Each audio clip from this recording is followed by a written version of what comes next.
First half കുറച്ച് slow ആയിരുന്നു, second half இது Nithya Menen acting super. Feel good movie, ஒரு வாட்டி பார்க்கலாம். இல்லை நான் கொஞ்சம் எக்ஸ்பெக்ட் பண்ணேன் அந்த அளவுக்கு. Okay better. அதான் நித்யாமேனன் நல்லா பண்ணிருக்காங்க. கொஞ்சம் ஒரு ப்ரெடிக்டபுளாக இருந்துச்சு ஸ்டோரி. மற்றபடி ஒரு ஃபீல் குட் மூவி நல்லா இருந்துச்சு. ஒன் டைம் பார்க்கலாம். நல்லா தான் இருந்துச்சு, என்டர்டெயின்மெண்ட்டாக இருந்துச்சு.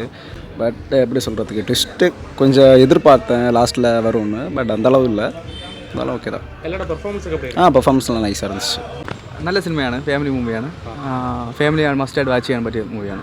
അജയൻ്റെ വീട് പഴയ മൂവീസിന് വെച്ച് നോക്കുമ്പോൾ ലാസ്റ്റ് ഇറങ്ങി ബ്രദർ മൂവി വെച്ച് നോക്കുമ്പോൾ കുറച്ചുകൂടി ബെറ്റർ ആയിട്ടുള്ള മൂവി തന്നെയാണ്. എടുത്ത് പറയാനായിട്ട് അങ്ങനെ പ്രത്യേകിച്ചൊന്നുമില്ല. വാഷൻ മൂവിയാണ്, നല്ല ഫാമിലി മൂവി.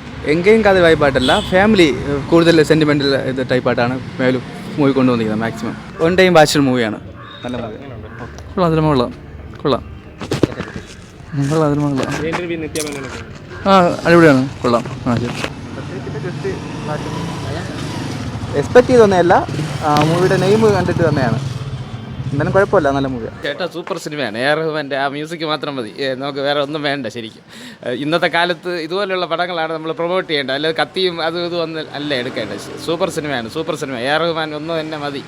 ശരിക്കും ഇതുപോലുള്ള സിനിമ കാണാൻ ആളുകൾ ക്ഷമിച്ച് ഇരിക്കണം, അല്ലാതെ അതിൽ അടിയുണ്ടോ പിടിയുണ്ടോ എന്നല്ല നോക്കേണ്ടത്. ഇപ്പോൾ ഈ തിയേറ്ററിൽ നോക്കിയ ആൾ കുറവാണ്, പക്ഷേ നല്ലത് ആളുകൾക്ക് തിരിച്ചറിഞ്ഞുണ്ട്. അതാണ് ഈ ലോകം. ശരിക്കും നല്ല സിനിമയാണ്, നല്ല സിനിമയാണ്, കാണേണ്ട സിനിമയാണ്. തീർച്ചയായിട്ടും അങ്ങനെ ഉള്ളൊരു തീർച്ചയായിട്ടും വരണം. നിറയെ കാര്യങ്ങൾ പേരൻസിന് മറ്റ് കുട്ടികളെടുത്ത് പറഞ്ഞു കൊടുക്കാൻ പറ്റില്ല, പക്ഷേ അത് ഒരു സിനിമയിൽ കൂടെ കാണിച്ചു കൊടുത്താൽ അവർക്ക് കുറച്ച് എളുപ്പമാണ് ചെറിയ കാര്യങ്ങൾ. അപ്പോൾ അതിലുള്ള നല്ലത് കാണിച്ചു കൊടുക്കാൻ തീർച്ചയായിട്ടും വരണമെന്നുള്ളതാണ് മെസ്സേജല്ല. ഇന്നത്തെ ലോകത്ത് ശരിക്കും മനുഷ്യന് ആദ്യം അല്ലെ മനസ്സമാധാനമായിട്ടിരുന്ന ഒരു സിനിമ കാണാനെങ്കിലും പഠിക്കണം. ഇങ്ങനെ ഓടിക്കയറി പെട്ടെന്ന് എന്തൊക്കെയോ കാണിച്ചു കൂട്ടുന്നതിനെയൊക്കെ നല്ലതെന്ന് പറയാതെ ഇപ്പോഴും നമ്മൾ എന്താണ് അതിലെന്തെങ്കിലും പുതിയതായിട്ട് പറഞ്ഞിട്ടുണ്ടോ എന്നൊക്കെയാണ് ശ്രദ്ധിച്ച് പിള്ളേർ അങ്ങനെ സിനിമ ആസ്വദിക്കാൻ പഠിപ്പിക്കണം. ഇപ്പോൾ പണ്ടത്തെ പോലെ അങ്ങനെ ഒരു കളർഫുള്ളായിട്ടുള്ളൊരു ഡാൻസ് ഒന്നും കാണിച്ചല്ല ആളുകൾ ഇരുത്തേണ്ടത്. അതൊക്കെ പണ്ടത്തെ സിനിമയായിരുന്നു. ഇനി കാണേണ്ടത് ശരിക്കും എങ്ങനെയാണ് ഒരു സിനിമ ആസ്വദിക്കേണ്ടത്, എങ്ങനെയാണെന്ന് പഠിപ്പിക്കേണ്ടതാണ് എപ്പോഴും ജനങ്ങൾക്ക് വേണ്ടത്. പക്ഷേ അത് വേറെ ഒന്ന് കാണിച്ചു കൊടുക്കാൻ ആരുമില്ല. ഒരു ട്രെൻഡിൻ്റെ പുറകെ പാഞ്ഞ് എങ്ങനെയെങ്കിലും വിജയിപ്പിച്ചെടുക്കാമെന്നല്ലേ എപ്പോഴും നോക്കുന്നത് സിനിമകൾ. അങ്ങനെയൊന്നും അല്ല, അതല്ല സിനിമ. ലോകം അങ്ങനെയുള്ള അല്ല സിനിമ പ്രതീക്ഷിക്കുന്നത്,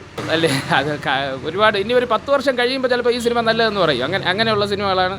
പണ്ടുള്ള അലൈബായ് ഇതൊക്കെ വന്ന സമയത്തൊന്നും ആരും അങ്ങനെ അത്രത്തോളം അക്സെപ്റ്റ് ഒന്നും ചെയ്തില്ല. പിന്നെ കുറേ അന്ന് മുതൽവനൊക്കെ ടോപ്പായിരുന്നില്ലേ, അപ്പോൾ മുതൽ ഓടണമായിരുന്നു. ഒരു കാലത്ത് ശരത് കുമാറിൻ്റെ സിനിമയൊക്കെ ഭയങ്കരമായിട്ട് ഓടിക്കൊണ്ടിരുന്നു. ആ കാലമൊക്കെ മാറി ഇപ്പോൾ എന്താണ് മലയാളത്തിൽ വെറുതെ കുറച്ച് സീൻസ് കുറേ കാണിച്ചപ്പോൾ അത് കൊള്ളാമെന്ന് പറഞ്ഞു. അപ്പോൾ ഇത് ചിലപ്പോൾ ശ്രദ്ധിക്കപ്പെടില്ല, പക്ഷേ നാളെയൊക്കെ ഇതുപോലെയുള്ള സിനിമകൾ തന്നെയാണ് നിറയെ പേര് കാണാൻ പോകുന്നത്. ഇത് പരസ്യമൊന്നും കൊടുത്തിട്ടില്ല, പരസ്യമില്ല. ആളുകൾക്കെല്ലാം ഈ പോസ്റ്റർ പോലും നിറയെ ഒന്നും പുറത്തില്ല. ഇപ്പം നമുക്ക് ഈ സിനിമയെക്കുറിച്ച് അറിയാമെന്നുള്ളത് എ ആർ റഹ്മാൻ ഉള്ളതുകൊണ്ട് നമ്മൾ വരുന്നു എന്നുള്ളതാണ്. അപ്പോൾ എ ആർ റഹ്മാൻ്റെ ഈ ലോകം ആവശ്യപ്പെടുന്ന എ ആർ റഹ്മാൻ നമുക്ക് മാത്രം ആവശ്യമില്ലാതെ വരികയാണ്. അത്രയ്ക്ക് വാല്യൂ ഉള്ള സംഭവങ്ങളൊന്നും ആളുകൾക്ക് അറിയില്ല. ശരിക്കും ജനങ്ങൾക്ക് എന്താണ് നല്ലതെന്ന് അറിയില്ല. അതാണ് നല്ല. തീർച്ചയായിട്ടും അതിൽ നമ്മൾ മലയാള സിനിമയിലൊക്കെ ഒരുപാട് കാലം കണ്ടിട്ടുള്ളതുപോലെ തോന്നുന്ന പോലെ അത്രയ്ക്ക് അച്ചടക്കമുള്ള അഭിനയമാണ് ഉറപ്പായിട്ടും.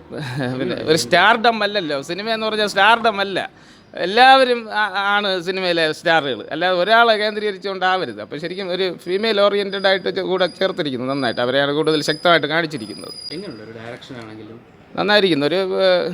ഒരു മണിരത്നം സ്റ്റൈൽ തന്നെ പിടിച്ചിരിക്കുന്നു. പാട്ടുകളിലൊക്കെ അതേ മണിരത്നത്തിൻ്റെ അതേ ഒരു തരത്തിലാണ് ചെയ്തിരിക്കുന്നത്. പിന്നെ മണിരത്നം എന്ന് പറയുമ്പോൾ കുറച്ചുകൂടെ ഒരു ഓപ്പണിങ് കിട്ടും. ഇതൊരു സ്ത്രീ കഥാപാത്രം, ഒരു ഡയറക്ടർ ആയതുകൊണ്ട് അത്രത്തോളം എപ്പോഴും എന്താണ് ആളുകൾ അംഗീകരിച്ച് കൊടുക്കണമെന്നില്ല. പിന്നെ തീർച്ചയായിട്ടും ഒരു നല്ല സിനിമയാണ്. ഇതൊന്നും കണ്ടില്ലെങ്കിലാണ് നഷ്ടം, അല്ലേ? ഈ പറയും പണ്ട് ഇപ്പോൾ ഈ എന്നെ ഇഴുക്കതെന്നുള്ള സോങ്ങൊക്കെ വീഡിയോ പ്രത്യേകം ഇട്ടിരിക്കുകയാണ്. അതൊന്നും അല്ല ഇതിലിട്ടിരിക്കുന്നത്. അപ്പോൾ അത് 2 തരത്തിൽ ചിത്രീകരിച്ചൊക്കെ കാണിക്കുന്നതൊക്കെ ശരിക്കും ഒരു പുതിയ ട്രെൻഡാണ്. തീർച്ചയായിട്ടും സന്തോഷമായിട്ട് സിനിമ അവസാനം വരെ അങ്ങനെ ഒരു ലാഗായിട്ടൊന്നും തോന്നില്ല. എന്താണെന്ന് പറഞ്ഞാൽ അവസാനം വരെ കണ്ടുകൊണ്ടിരിക്കാം. ഉറപ്പാണ് നഷ്ടമൊന്നുമില്ല. എ ആർ റഹ്മാൻ്റെ ആ പാട്ടുകൾ തന്നെ മതി. ശരിക്കും എ ആർ റഹ്മാൻ്റെ പാട്ടില്ല ഇതിൽ ഉപയോഗിച്ചിട്ടില്ല. ഇന്നത്തെ പണ്ടത്തെ സിനിമ പെട്ടെന്ന് വിജയിക്കുന്നതെന്ന് പറഞ്ഞാൽ 5 പാട്ടുകൾ അങ്ങനെ പ്രൊജക്റ്റ് ചെയ്ത് കാണിച്ചിരിക്കും. അപ്പം അങ്ങനെയൊന്നും അല്ല സിനിമ, അങ്ങനെയല്ല ട്രീറ്റ് ചെയ്യപ്പെടുന്നത്. എല്ലാം അങ്ങനെ മ്യൂസിക് എന്ന് പറഞ്ഞാൽ അതിൻ്റെ കൂടെ അങ്ങനെ പോകണമെന്നുള്ളതാണ്. നന്നായിട്ട് എല്ലാവരും നന്നായിട്ട് അഭിനയിച്ചിട്ടുണ്ട്. ഇപ്പോഴത്തെ ട്രെൻഡിന് ആവശ്യമുള്ളതാണ്, ഇപ്പോഴത്തെ ഈ കാലഘട്ടത്തിൻ്റെ.